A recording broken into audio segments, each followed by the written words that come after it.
Chers amis de TV Liberté, bonjour. Nous partons tous deux au cinéma. Arthur de Vatrigan et moi-même. Bonjour Anne. Bonjour. Et vous avez vu alors un bon petit film.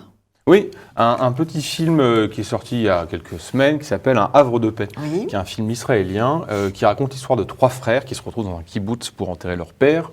Le plus jeune des frères doit partir 2 jours plus tard sur la frontière libanaise puisqu'un nouveau conflit vient d'éclater. Il sollicite les conseils de ses 2 frères. L'un fait tout pour qu'il n'y aille pas et l'autre fait tout pour l'endurcir. Et puis, ils vont découvrir le testament de leur père et là vont se réveiller des blessures secrètes et des souvenirs. Alors c'est un peu bizarre au début parce qu'on est jeté brutalement au milieu de ce havre un peu bizarre où le temps flotte, où on croise des sortes de hippies avec des kalachnikovs. Oui, pour comme havre de paix, on fait mieux. C'est assez étonnant et honnêtement on se demande ce qu'on fout là pendant un petit quart d'heure. Surtout qu'en plus le réalisateur joue une partition un peu espiègle entre comédie, humour noir, drame. Et puis il nous colle aux bases de ces personnages sans qu'on ait eu le temps de faire connaissance. Mais plus le film avance et plus il gagne en intensité, il gagne en noirceur et des silhouettes se dessinent finalement assez précises. Et on se retrouve dans un film qui aborde un sujet que moi je ne connaissais pas trop, ce qui se passe dans ces petits kibbutz comme ça à la frontière libanaise. Et puis en même temps une histoire familiale avec ses secrets, ses souvenirs et ses drames et ses douleurs. Donc, oui. Donc ça manque un peu de style, mais c'est assez séduisant, il y a une vraie patte. Et on est pris dedans et voilà, on met un bon quart d'heure à rentrer dedans, mais une fois qu'on est pris, on est emballé. Très bien. Là, moi, je voulais vous reparler de Parasite, puisque quand Louis-André, la semaine dernière, en a parlé, je ne l'avais pas vu. Et je voudrais juste apporter quelques précisions. C'est en effet un excellent film. Je n'ai pas vu les précédents films de ce cinéaste coréen. C'est donc la Palme d'Or de Cannes. C'est un film extraordinairement construit, mais c'est un film qu'il ne faut absolument pas voir avec des très jeunes, parce que la fin est absolument atroce et dure. C'est véritablement un portrait au vitriol de la société ultra-capitaliste. Et c'est très, très, très bien fait. Donc, c'est une famille très, très, très riche qui vit sur une maison hollywoodienne, sur une colline, comme les riches habitent toujours sur les collines, avec une grande prairie devant. Ils sont très riches, ils sont sans odeur ni saveur, ils ont même perdu leur aspect coréen, ils sont presque américains. D'ailleurs, tout ce qu'il y a de bien, ça vient d'Amérique. Ils sont obsédés par les produits américains. Et puis, de l'autre côté, une famille de pauvres, de très très pauvres, qui vit à l'entresol, un père, une mère et 2 enfants, et ils vont s'introduire dans cette famille pour y travailler et petit à petit y prendre toute la place. Alors eux sont des vrais pauvres, ils sentent très mauvais, et c'est d'ailleurs le centre du film. Et c'est d'une crudité, c'est d'une cruauté. C'est parfait, c'est très bien. Mais je voulais que vous soyez prévenus, parce que moi, j'ai quand même été pris à la gorge. Mais encore une fois, c'est extrêmement efficace. Et on voit ce que donne un monde où l'exploitation est à son maximum, où les uns craquent le fric sans... Il y a une scène effrayante, elle est dans un supermarché, elle achète tout ce qui est le plus cher, et elle téléphone à ses amis, venez à l'anniversaire, n'apportez rien, n'apportez pas de cadeaux, vous viendrez juste manger. Et l'autre famille qui survit dans son entresol. Mais c'est un vrai cinéaste, parce que c'est pour ça que j'avais été assez surpris qu'il reçoive la Palme d'Or, parce que généralement la Palme d'Or, hormis quelques exceptions, c'est souvent des films un peu chiants. Là, c'est un cinéaste qui est un vrai réalisateur, c'est-à-dire qui a une volonté d'accessibilité, mais qui a toujours gardé une rigueur esthétique cinématographique. Ah oui, c'est magnifique. Et il y a 3 films qu'il faut voir de lui, ce film précédent. Son 2e film s'appelle Memory of Murder, qui est l'histoire d'un serial killer, donc il était dans le polar. Ensuite, il a fait une sorte de film à bestiole, un peu alien, sur une espèce de monstre qui sort de la rivière Han à côté de Séoul et qui enlève une petite fille, qui s'appelle The Host. Et ensuite, il a fait un film apocalyptique qui s'appelle The Snowpiercer. On est dans la Terre est devenue une ère glaciaire et tous les survivants sont dans un train géant qui fait le tour de la Terre. Et donc, il a fait 3 films de genre différents. Et celui-là, donc, c'est le 4e, qui est plus dans une affaire, plus un film social de classe. Et il réinvente toujours les genres, mais toujours avec ce sujet qui est comment coexister, ou plutôt l'impossibilité de coexister entre personnes, et surtout des personnes qui viennent de classes différentes. Il interroge toujours ça, qui est un vrai sujet moderne, mais toujours avec beaucoup d'intensité, beaucoup d'émotion, beaucoup d'inventivité dans son cinéma, et toujours grand public. Alors oui, c'est violent, il ne fait pas dans la dentelle, c'est toujours assez trash, c'est toujours assez rude, c'est toujours assez cruel. C'est très très rude. Mais c'est pas gratuit. Mais esthétiquement, c'est remarquable. On a un monde qui vit dans les sous-sols. On vit la moitié du film dans le sous-sol de cette très belle maison. Et quand ils ne sont pas dans les sous-sols, ils sont cachés sous les tables. Je n'en dis pas plus, mais c'est vraiment très très bien construit. Et c'est un film sans aucune transcendance. On est vraiment dans la pauvreté la plus noire, la pauvreté intellectuelle, la pauvreté spirituelle et la pauvreté financière. Voilà. Vous avez vu aussi... Tolkien. Tolkien, oui, donc c'est une biographie qui est très attendue. Oui. On va plus dire biopic parce que ça vient des Américains, on va dire biographie, c'est mieux. Merci. C'est un mot inventé, mais je pense qu'il faut l'imposer. Donc c'est la biographie de Tolkien. On est à l'époque où il y a plein de biographies, et là donc c'est Tolkien. Donc vous savez, ce génie britannique, auteur notamment du Seigneur des Anneaux. Oui. Donc c'est un film qui a été réalisé par un Danois. Donc c'est plus un film de producteur. Quand c'est un gros film hollywoodien ou c'est un réalisateur pas très connu et pas américain, c'est plutôt le producteur qui a la main là-dessus. Donc, alors, le film nous plonge en pleine bataille de la Somme, Première Guerre mondiale. On voit ce jeune lieutenant, Tolkien, accompagné d'un ami qui s'appelle Sam, qui va rechercher son ami d'enfance, Geoffrey, dans ses tranchées. Il est atteint d'une fièvre, il délire, on voit des flammes qui surgissent au-dessus de lui, il imagine un peu des flammes qui ont la puissance un peu de feu d'un dragon, quoi. Et puis dans ce délire hallucinatoire, il lève les yeux, et là il voit un monde apocalyptique avec des dragons. Donc l'ouverture donne le ton, mais c'est un ton qu'on n'aurait justement pas voulu avoir et qu'on redoutait, c'est l'ambition de percer le mystère de ce génie par des clins d'œil à l'adaptation cinématographique très réussie du Seigneur des Anneaux par Peter Jackson. Et en fait, tout le film va être ça. On va être dans une espèce de prédigéré de clins d'œil. Donc on a le fidèle compagnon qui s'appelle Sam, comme le compagnon de Frodon dans le Seigneur des Anneaux. On a des Allemands dans cette guerre de tranchées qui sont grimés en Nazgûl, ces personnages qu'on retrouve dans le Seigneur des Anneaux. Puis comme si on n'avait pas bien compris, Tolkien va aller voir un opéra avec sa future femme Edith, un opéra de Wagner où il est question d'un anneau. Voilà, c'est que des choses comme ça. Alors certes, la photographie est un peu léchée, on a une reconstitution de l'Angleterre du début 20e qui est très bien, mais on a une narration qui est complètement primaire, quoi. C'est des allers-retours sans cesse entre la guerre des tranchées et la construction de sa vie. On est au début, avant qu'il soit grand écrivain, avec comme fil conducteur l'idée que l'inspiration de Tolkien vient de la guerre des tranchées. Alors que Tolkien disait lui-même, là au moment de sa sortie du Seigneur des Anneaux, qu'il ne s'inspirait pas des guerres modernes. Donc, et alors, la narration est pourrie, et en plus, d'un point de vue esthétique, on n'a aucune inventivité. Et quand on connaît l'œuvre de Tolkien, c'est flamboyant, c'est beau, c'est fin. Et puis on n'a rien là. Vous m'aviez souligné l'absence de transcendance. Et le problème principal, on se dit, mais pourquoi il n'arrive pas à percer le mystère ? Lui qui fait pas son temps à faire des raccourcis bourrants en disant, le copain il s'appelle Sam comme dans le Seigneur des Anneaux, la guerre des tranchées, c'est l'apocalypse, il va voir l'anneau de Wagner, c'est rien. Et il y a un truc qu'il oublie complètement, c'est le catholicisme. Et pourtant, c'est très à la mode d'oublier le catholicisme. Qui est pour ceux qui connaissent Tolkien, sa vie et son œuvre, ça vient de là, quoi. Il vit dans un pays anglais, il est catholique, sa mère s'est convertie, il est mort jeune, il n'est pas dans un pays catholique, il est dans un pays anglican, il vient de là, il cultive ça, toute son œuvre vient de là, toute son inspiration vient en partie de là. Et le film le met complètement de côté. Donc, voilà, ça explique comment, c'était une porte d'entrée. Il y a un numéro spécial de Tolkien dans L'Homme Nouveau. D'accord, ça il faudra donc n'allez pas voir le film, lisez L'Homme Nouveau, il y aura plus de choses à apprendre. C'était une porte d'entrée évidente, intéressante pour essayer de comprendre ce mystère créatif. Parce que c'est toujours très compliqué de filmer un écrivain ou un génie, quoi. Il y a très peu de films qui ont réussi d'ailleurs.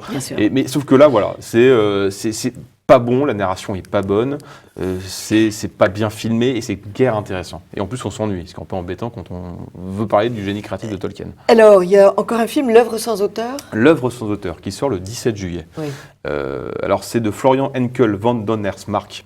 Un nom qui vous probablement qui ne vous dit pas grand-chose, mais son premier film va vous dire quelque chose. C'est La vie des autres. La vie des autres, vous vous rappelez ce film de cet agent de la Stasi qui espionne un couple d'intellectuels, et cet agent de la Stasi, qui est une sorte de robot, va prendre vie humainement en découvrant ce couple qui joue du piano, qui lit Bertolt Brecht, qui voilà. Ce film a eu l'Oscar du meilleur film étranger en 2007, le César du meilleur film étranger en 2008. C'est un succès mérité parce que c'est un film formidable. Il a fait une petite expérience hollywoodienne avec un film qui s'appelle The Tourist, qu'il ne faut pas voir, qui est sorti en 2013. Et là, il revient avec un film qui s'appelle donc L'œuvre sans auteur, qui est un film qui dure plus de 3 heures, en 2 parties, avec un entracte, ce qu'on ne voit plus depuis le nouvel Hollywood, en gros. Donc c'est l'histoire d'un peintre allemand de 1937, avec cette exposition de l'art dégénéré organisée par les nazis, jusqu'à l'Ouest, 1970. Donc vu comme ça fait pas rêver. Un peintre allemand sur 35 ans, c'est pas génial. Et en fait, si, c'est juste simplement merveilleux. Pourquoi ? Parce qu'il renoue avec la tradition de ces grandes fresques hollywoodiennes d'avant le nouvel Hollywood, où c'était plutôt les producteurs d'ailleurs qui faisaient le film, vous savez, c'est Ben-Hur, Retour dans Porte-le-Vent, tout ça. Avec une image merveilleuse, une photographie splendide, un entracte au milieu, mais qui est justifié, c'est 2 films d'1h40.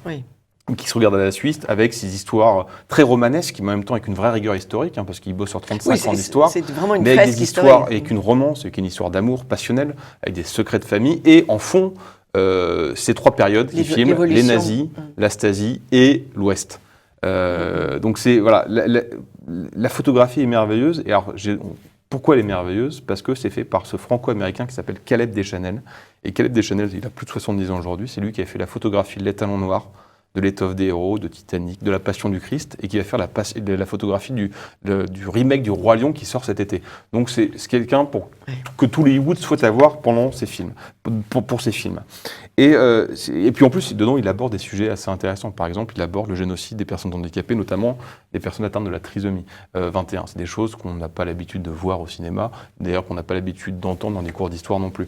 Donc voilà, on a cette période historique avec des choses qu'on méconnaît, et en même temps une narration follement romanesque, avec des très beaux personnages, avec une photographie merveilleuse, avec une très belle mise en scène pleine d'émotions. Donc voilà, c'est vraiment un très bon film qui fait du bien, parce que ça renoue avec une tradition d'un cinéma disparu. Ça sort le 17 juillet. Et je vous invite à vous procurer le numéro de l'Incorrect de l'été, parce qu'on fait une très grande interview de ce réalisateur. Très bien. Qui est surprenante. Très bien. Vraiment surprenante. Très bien. Donc l'Incorrect. Eh bien, merci beaucoup, Arthur. Donc, je résume L'œuvre sans auteur, Un havre de paix, et donc la Palme d'Or, Parasite. Merci beaucoup. Merci, Anne. Merci, Arthur. Chers amis de TV Liberté, à la semaine prochaine avec d'autres artistes, d'autres journalistes pour vous présenter cette chronique de cinéma. Arthur, sûrement, et en tout cas André Louis et Frédéric Pic qui va revenir. À très vite.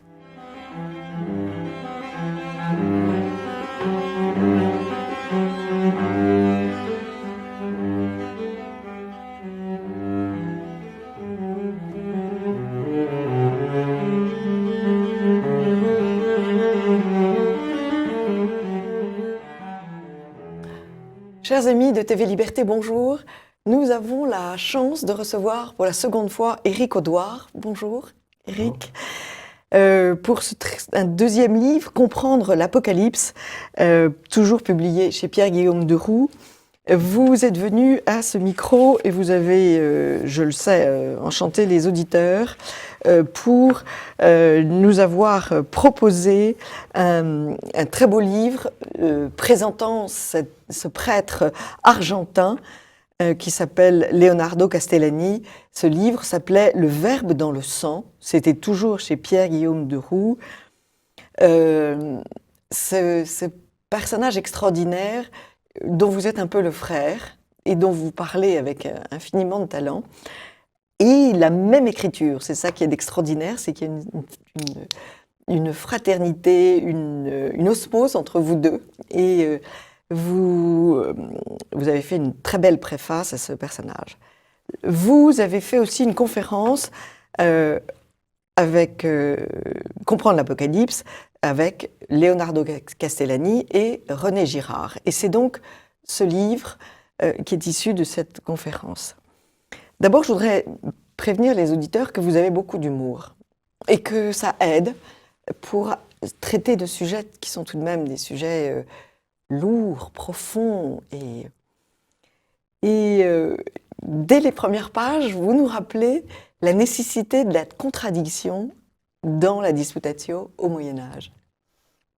Oui, sur un sujet pareil, c'était un petit peu obligatoire, puisqu'il y avait quand même quelques préjugés respectables par rapport à une personne qui prendrait la parole, comme une Madame Irma, si vous voulez, du monde moderne, puisque la futurologie est très à la mode aujourd'hui, et qui donnerait son pronostic. Et ce n'est pas du tout ce que j'ai choisi de faire, puisque mon idée n'est pas du tout de faire un prognostic, mais plutôt, comment dire, d'éviter de parler autour d'un thème. Parce que je n'ai pas parlé autour d'un thème, je ne me suis pas exprimé sur l'Apocalypse, mais devant l'Apocalypse. C'est-à-dire, pour moi, la lieu, c'est une évidence. J'ai rappelé simplement l'étymologie du terme Apocalypse. Apocalypsis signifie révélation. Donc, je voulais juste, pour commencer, et même peut-être pour terminer, éviter une chose qui a cours aujourd'hui, c'est le mot d'ordre qui serait d'éviter justement l'Apocalypse. On n'évite pas la vérité. Oui, voilà. Et l'Apocalypse, c'est pas pour demain ou après-demain, c'est aujourd'hui. Après, on peut tout à fait gloser sur le moment où elle commence, mais d'une certaine façon, elle commence avec la passion du Christ, si vous voulez. Le processus irréversible, inexorable de la vérité est en route. Qu'on le date des gazages à Ypres en Belgique pendant la guerre de 14-18 ou du 11 septembre, peu importe, tout ça c'est tout à fait superflu par rapport au point de vue catholique ou chrétien originel que j'essaie de mettre en valeur, qui est que c'est le nouveau régime qui date notre ère. On continue à dater notre ère de la naissance du Christ, ce qui est tout à fait étonnant. Parce qu'il y a un nouveau régime. Pas partout, je signale que ça a été dégagé des musées. Peut-être ça va même se rompre bientôt, puisque tout éclate en ce moment. Mais le régime sous lequel nous étions... Tout brûle. Où tout brûle, oui. Oui, tout se consume, quelque part, oui. Alors donc, c'est une réflexion extrêmement actuelle sur notre présent. Et donc, qui dit révélation de la vérité, dit aussi photographie du mensonge. Eh oui. Je vais faire une citation tout de suite, que j'ai découverte il y a peu, du poète et prédicateur John Donne, qui disait une chose extraordinaire. Il disait la vérité et le mensonge sont jumeaux, mais la vérité est la plus âgée des deux. Dès qu'apparaît la vérité, apparaît le mensonge. Donc nous avons toujours affaire à son sosie, dans les braillements et les effets spectaculaires où le caractère très séduisant nous attire, mais il faut chercher l'original perdu. C'est toujours un travail, la vérité, justement. Ce n'est pas une chose qui est donnée. C'est un sommet, quelque chose... Alors, ce qui se passe aujourd'hui, c'est que nous nions qu'il y ait quelque chose comme la vérité. Absolument. C'est-à-dire un sommet dont nous gravissons les pentes. Nous sommes en marche vers, et dont la reconnaissance nous permet d'échanger entre nous. Toute la question du relativisme...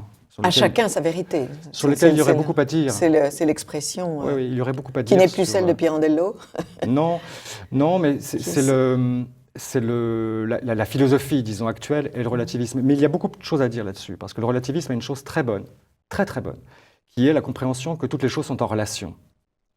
Il ne faut pas le nier, ça. Hein, c'est-à-dire que... Oui, mais que ça soit en relation, que ça soit une vérité, c'est autre chose. Oui, mais le fait de voir les choses en relation, c'est comprendre qu'il n'y a pas de choses qui ne soient pas en relation. Donc c'est fondamental.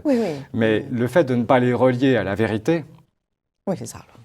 Voilà, c'est-à-dire de les juxtaposer, de les superposer, de ne plus discerner leur ordre, les causes des effets... de brasser justement tout cela dans une sorte de... C'est la parallaxe, si vous voulez, des écrans. Hein. Ils ne sont plus en syntaxe, ils sont en superposition, en juxtaposition. Et ça ne permet plus du tout même d'avancer dans l'existence, hein, parce que nous ne pouvons même plus penser, former un jugement. Il n'y a plus d'idée de fin dernière, il n'y a plus d'idée du but du chemin. Voilà. Il y a plus de... C'est pour ça que je parlais de la vérité. Qui est l'orientation normal de la conversation ordinaire, même pour parler des choses futiles de l'existence.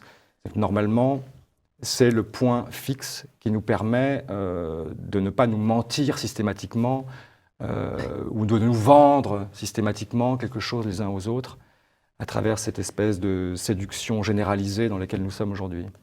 Et vous dites même que s'y attend la distraction généralisée qu'est notre vie, le divertissement, le spectacle, tout ça, c'est fait justement pour ne pas voir les fins dernières. Et que ça a des conséquences terribles, cette distraction généralisée. Encore une fois, il ne faudrait pas paraître plus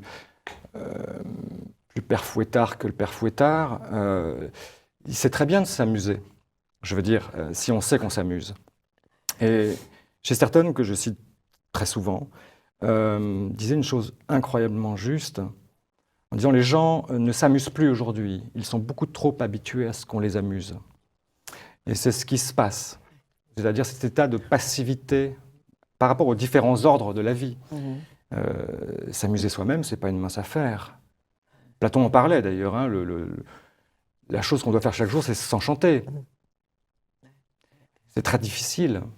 Nous avons beaucoup de produits qui nous enchantent, mais qui nous laissent tout à fait dépourvus. Et passif, vous insistez beaucoup sur la drogue pour certains, la drogue de l'écran, la drogue... Oui, nous sommes dans un monde de drogués. Nous sommes dans un monde de drogués. Ah oui, c'est une salle de shoot générale, le monde aujourd'hui. Et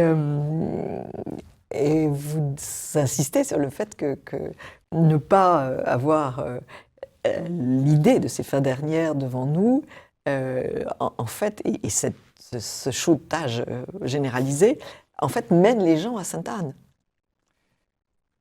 Oui. C'est un raccourci, mais c'est ce que vous dites. Oui, Sainte-Anne qui est dirigée par des fous encore plus fous que les fous qu'ils sont censés soigner aujourd'hui, grâce à nos philosophes. Mais oui, évidemment.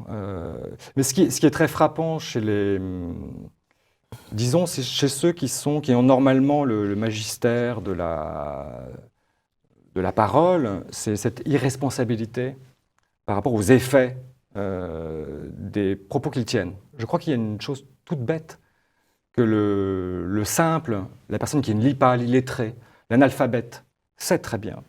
C'est qu'il y a une responsabilité des mots qu'on emploie. C'est ce que les intellectuels ont perdu de plus en plus. On le voit au XXe siècle, c'est tout à fait sidérant. Après, d'ailleurs... Et encore plus dans les campagnes électorales. Oui, mais la politique, c'est l'art de ne rien dire avec talent. Il y a aussi un autre énorme message qui est, je crois, celui de Girard, c'est la violence initiale, première, de l'homme. Oui, l'œuvre de Girard est quand même, je dirais dans ses conclusions, je ne vais pas faire du tout un historique du parcours intellectuel de Girard, qui est une aventure extraordinaire, mais c'est, disons, l'incompréhension du religieux. Et le religieux est compris aujourd'hui comme générateur de violence, alors qu'il c'est très durkheimien, hein, c'est un sociologue dont il s'est inspiré, mais c'est un durkheimien pascalien, Girard, plus Pascal que Durkheim, mais c'est de comprendre que le religieux, c'est ce qui permet la régulation de la violence dans la société. Mais on dit ça parce que, et les crétins disent ça parce qu'ils veulent éradiquer le religieux. C'est une des manipulations du temps. C'est même leur religion. C'est même leur religion, oui. C'est-à-dire que, je le dis tout à fait sérieusement, parce qu'en fait, ils refont de la laïcité, si vous voulez, une sacralité. Une sacralité. Absolument, oui. Et une sacralité suppose un sacrifice. Donc il faut une victime, si vous voulez. Et la victime, ça sera... C'est évidemment le christianisme. Voilà. Évidemment. Voilà. Et alors, ça va très très loin ce que vous dites, parce que si on ne voit pas, si on ne reconnaît pas cette violence primaire que nous avons tous en nous, en réalité, à des degrés plus ou moins variés, mais que nous avons tous en nous, on ne peut pas accepter l'imperfection, on ne voit pas l'imperfection de l'homme. Et donc, il y a cette espèce de comportement actuel, c'est « nous sommes les meilleurs ». Oui, et puis une impossibilité à envisager le mal comme on devrait l'envisager. C'est-à-dire, je remarque des rapports complètement égarés, mais on le remarque tous, par rapport à trois choses qui sont le péché et l'erreur. On va se concentrer sur ces deux premiers, et le crime, si vous voulez. Bon, Et on voit les confusions de traitement qu'il y a aujourd'hui, puisque nous sommes en train de châtier l'erreur, de pardonner le crime, et de faire d'ailleurs du péché, disons de l'erreur intellectuelle, par exemple, un péché. Parce que nous avons complètement abandonné l'idée de ce péché originel qui est un héritage perpétué du mal, si vous voulez. Et comme nous avons perdu cette chose-là qui est très très difficile à définir, mais qui nous définit, à travers laquelle nous pouvons voir les choses. Elle est comme la lumière, elle est comme le soleil, elle est comme Dieu. Dieu, c'est une chose qu'on ne peut pas voir en face, mais qui nous permet de voir toutes les choses en face, comme le soleil. Lewis disait une chose comme ça. Comme nous avons perdu, nous avions parlé de la vérité tout à l'heure comme sommet vers lequel nous devons tendre, et comme nous avons perdu la référence à Dieu, ou même le respect juste de la lumière, même le respect juste de la lumière, que nous ne pouvons à la limite pas définir, mais qui nous permet de définir les choses. Tout le reste devient un tohu-bohu impossible. Tout est permis, tout est possible, mais on peut faire n'importe quoi en fait avec l'existence. Mais c'est ce que nous essayons de faire aujourd'hui. Alors on ne peut pas faire n'importe quoi, et puis aussi, quand on a conscience d'avoir néanmoins fait d'énormes bêtises ou d'énormes catastrophes, comme bien souvent cet homme contemporain, il n'a pas de solution, il ne croit plus en la miséricorde. Et là, vous abordez tout le problème de la tristesse et de la misère de l'homme contemporain. Oui, il y a un mépris et une haine de soi formidable derrière tout ça. Mais que tout homme doit avoir, puisqu'on n'est que des toutes petites choses. Mais le chrétien, il sait qu'il est une petite chose. Vous citez le psaume de David, d'ailleurs, cet homme qui a conscience de son péché. Ah oui, tout à fait. Mais se mépriser en Dieu n'est pas se mépriser en l'homme, si vous voulez. C'est-à-dire qu'il y a un sentiment... Mais il sait que Dieu va le sauver, et donc il peut continuer à avancer. C'est ça l'idée. Oui, je pense que une des choses fondamentales, c'est l'articulation des deux commandements. C'est-à-dire... tu aimeras ton Dieu, tu aimeras Dieu aussi de toute ton âme et de toutes tes forces, et tu aimeras ton prochain comme toi-même. Il y a une articulation fondamentale. Parce qu'on ne peut pas aimer son prochain comme soi-même si on ne commence pas par aimer Dieu de toutes ses forces. On peut aimer son prochain comme soi-même à travers Dieu, en essayant de le voir à travers Dieu. C'est même quasiment impossible. C'est rigoureusement impossible. D'aimer le prochain comme soi-même, bien sûr. C'est extrêmement difficile. Sauf si vous commencez dans l'ordre. Oui. Mais comme on a supprimé le premier commandement, on ne peut pas obéir au second. Et nous essayons, et nous nous débattons dans les décombres de ce deuxième commandement, actuellement, dans une folie de la charité. Ce qui est peut-être justement la vertu devenue folle chrétienne aujourd'hui, qui aboutit d'ailleurs à des sacrifices, à des catastrophes, à des cataclysmes, à des meurtres, à des massacres de masse. Ce deuxième commandement, aujourd'hui, réellement, puisqu'au nom du bien, nous faisons le mal, mais parce que nous avons rompu l'articulation entre les deux commandements. Vous dites que nous sommes arrivés à une sorte de crack spirituel. Oui, j'essaie de trouver des images, je ne me ferai pas tuer pour ces formules. Non, mais c'est vous qui écrivez. Qu'est-ce qu'enfin que tout cela, sinon le paroxysme d'un crack spirituel que les forces de Satan tombées du ciel comme l'éclair aménagent et gèrent ici-bas à l'usage des hommes qui ne veulent plus s'exposer à la divine imperfection d'être homme. J'ai écrit ça. Oui, vous avez écrit ça. Oui. Vous me rappelez Jean Raspail, que j'étais interrogé récemment, qui a écrit un très beau livre qui s'appelle La Miséricorde, que je vous conseille, qui est absolument magnifique, qui est donc le remords et la remise en Dieu d'un jeune prêtre qui a commis un crime affreux, qui bien sûr s'en confesse, Et c'est toute l'histoire de la miséricorde de Dieu. C'est un livre magnifique. Parce que nous n'avons pas tous tué quelqu'un, mais... Il y a une chose que j'entends dans ce que vous dites, et je vais rebondir dessus. Il me semble qu'aujourd'hui, nous avons beaucoup plus de solutions que de problèmes, et c'est notre problème majeur. C'est-à-dire que les problèmes sont assez simples, en vérité, parce que nous sommes des hommes, ils sont assez simples. Or, je pense que c'est la chose qui est finalement globalement refusée pour essayer d'aller au point. C'est qu'il n'y a qu'une seule formule, si vous voulez. Mais en fait, nous voudrions faire les choses à la carte, mais il n'y a qu'une chose, la formule du roman ou du texte de l'auteur dont vous me parlez. Jean Raspail. C'est la formule de Dieu, si vous voulez. C'est confession, repentir, abandon du péché. C'est-à-dire qu'il n'y a pas d'homme seul sur la terre. C'est ça l'idée de... Oui. Si criminel soit-il. Mais si vous voulez vous régénérer et devenir un homme nouveau, il n'y a pas 1000 formules. Et aujourd'hui, nous sommes dans la pléthore des formules. Oui, oui, absolument. Mais qui veulent échapper à cette formule, si vous voulez. À ce menu, entrée, plat, dessert, qui est pour tout le monde le même. Entrée, plat, dessert.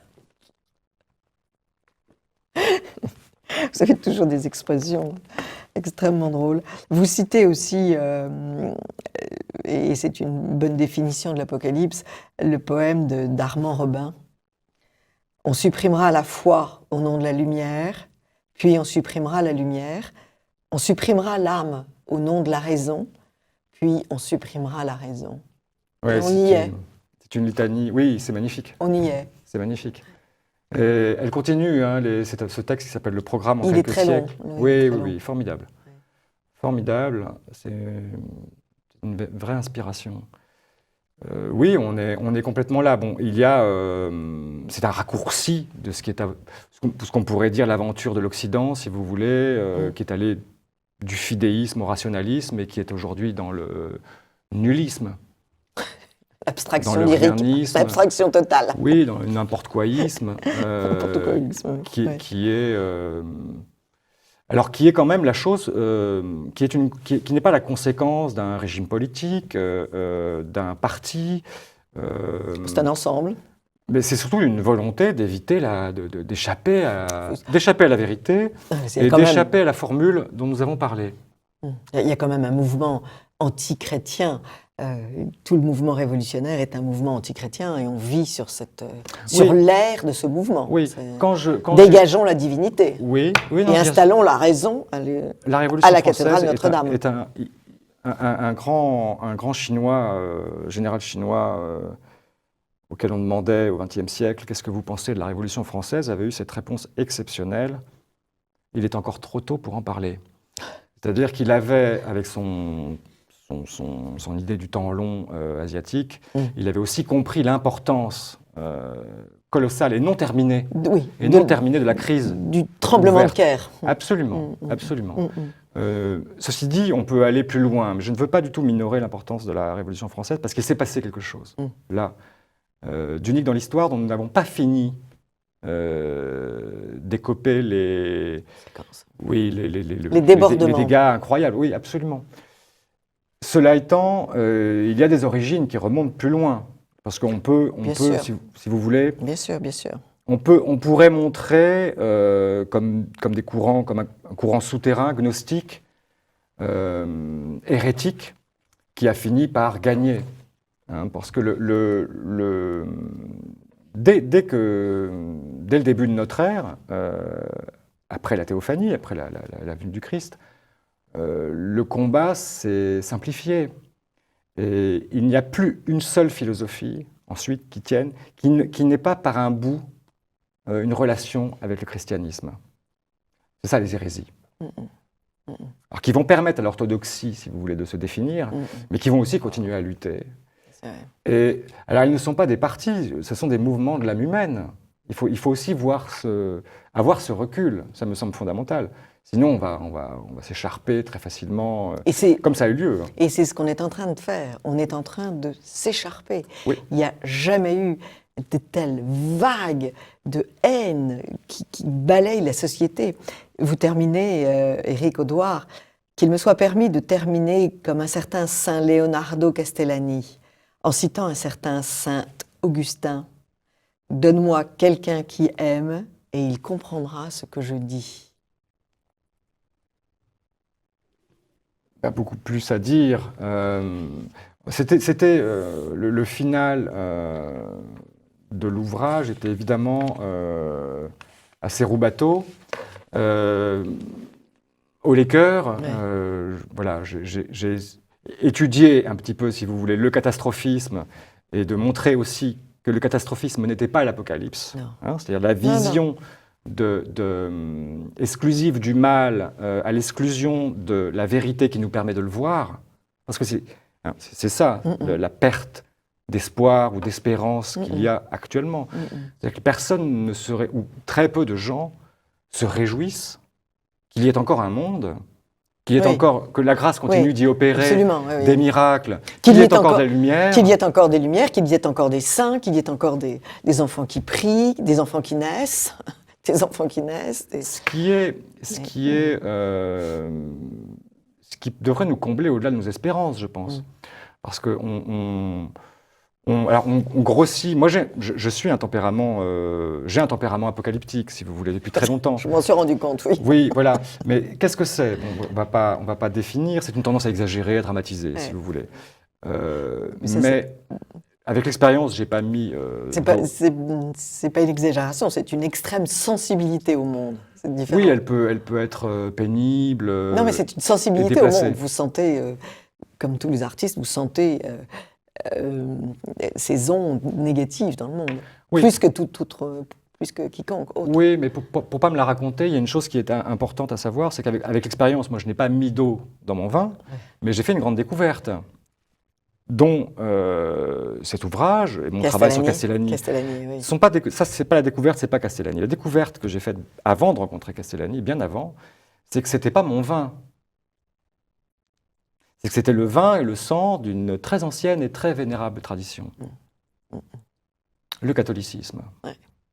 Et cette chose-là est ce que j'ai essayé de retransmettre ici. Et que vous réussissez. C'est qu'il ne s'agit pas simplement de ma sensibilité. Non, bien sûr. Il s'agit d'une vision du monde qui a 2000 ans. C'est aussi une question d'exigence. C'est une question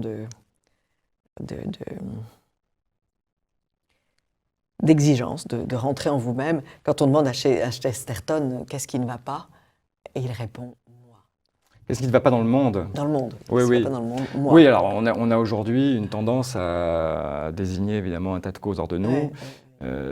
C'était une réponse à un questionnaire très sérieux d'un journal. On s'attendait à ce qu'il ponde 14 pages. Avec une liste. Toutes les causes. Non, c'est moi. En dernière instance, parce que c'est la seule chose sur laquelle j'ai pouvoir. Bien sûr. Donc, on voit aujourd'hui, avec cette espèce de défilé d'experts dans les médias, sur tous les supports, que les gens cherchent désespérément des causes hors d'eux-mêmes. Désespérément. Cela étant, je crois qu'ils cherchent aussi autre chose. Et j'étais très frappé de lire dans de la littérature transhumaniste, dernièrement, une déclaration de Martine Rothblatt, qui est une milliardaire transgenre à la tête d'une entreprise de biotechnologie, affamée de se télécharger, elle-même, dire cette chose extraordinaire à propos de l'intelligence artificielle et du fait de pouvoir s'implanter soi-même ces nouveaux dispositifs. Elle en parlait, elle. On ne sait plus. Voilà.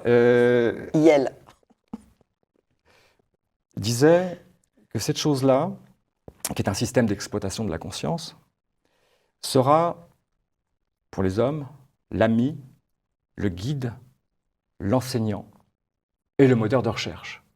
Et j'ai trouvé ça extraordinairement émouvant, quelque part. Peut-être que les gens ne font que ça aujourd'hui. C'est-à-dire à partir du moment où ils ont perdu l'idée que le seul moteur de toute recherche, c'est l'amour. Ils cherchent désespérément partout l'ami, le guide, l'enseignant. Donc, ils tombent dans tous les pièges, évidemment, parce que vont se multiplier les offres. Et c'est là que nous sommes aujourd'hui. Et il n'y a pas moyen de s'en sortir. C'est-à-dire que je pense que, comme Blois disait que le temps de livre est passé, peut-être que le temps de la transmission est passé. La grâce opère. Mais ce n'est, alors pour l'humiliation de l'homme, c'est plus tellement de son fait, il me semble. Le temps des livres ne passera pas, Éric Audouard. Et je conseille aux téléspectateurs de lire cet été. Ils auront davantage de temps.